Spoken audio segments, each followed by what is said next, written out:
Boleh dah. Tak siap. Ini maknanya sudah hampir setahun Nasir Jembas ni tertinggal kopi tu je. Ada berapa tiang? Ada 8 tiang. Jadi inilah pembangunan untuk orang parit. Orang parit ni sebenarnya tidak berubah daripada zaman penjajah dulu hingga sekarang. Maknanya sebenarnya pekan parit ni kalau ada idea, pekan parit ni boleh jadi bandar pelancongan di mana kerajaan boleh menempatkan sumber anugerah Allah iaitu Sungai Perak boleh jadikan pelancongan air dan sebagainya. Tetapi oleh kerana wakil rakyatnya tidak kreatif, maka tinggallah pekan parit menjadi pekan usang yang telah berkurang penghuninya sejak Bandar Seri Iskandar dibangunkan. Ini jalan daripada Parit ke Seri Iskandar. Kalau tuan-tuan tengok, jalan ni dah lama dibangunkan.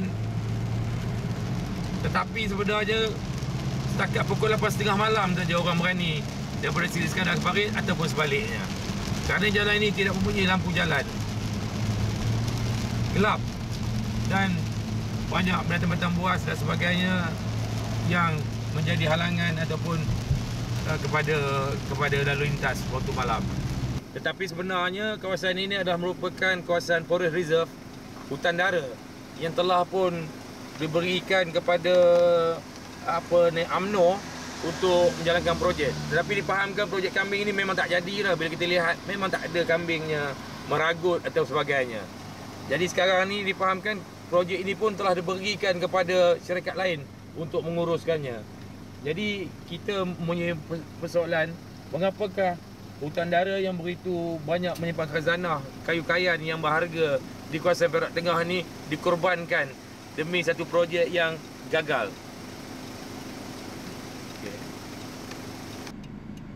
Di samping projek kambing tersebut, di Jalan Gelupu Puyu, di sebelah nama ni Titik Gantung, terdapat juga satu projek feedlot untuk memela lembu, di mana pada asalnya projek tersebut bertujuan supaya peternak boleh menjalankan peternakan secara feedlot.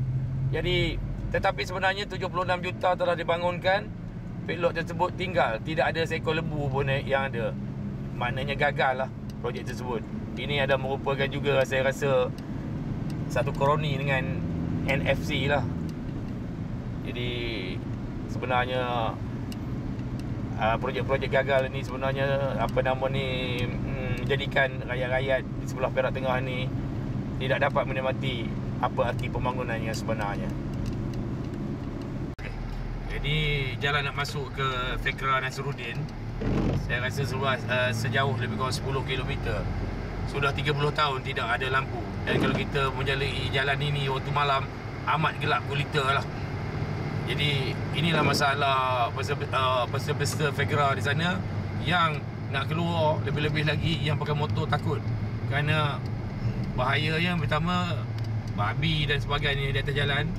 Jadi tidak siapa prihatin kepada penduduk di Fikra Nasruddin yang lebih kurang 400 orang bila malam gelap gulita untuk keluar dan masuk ke Fikra.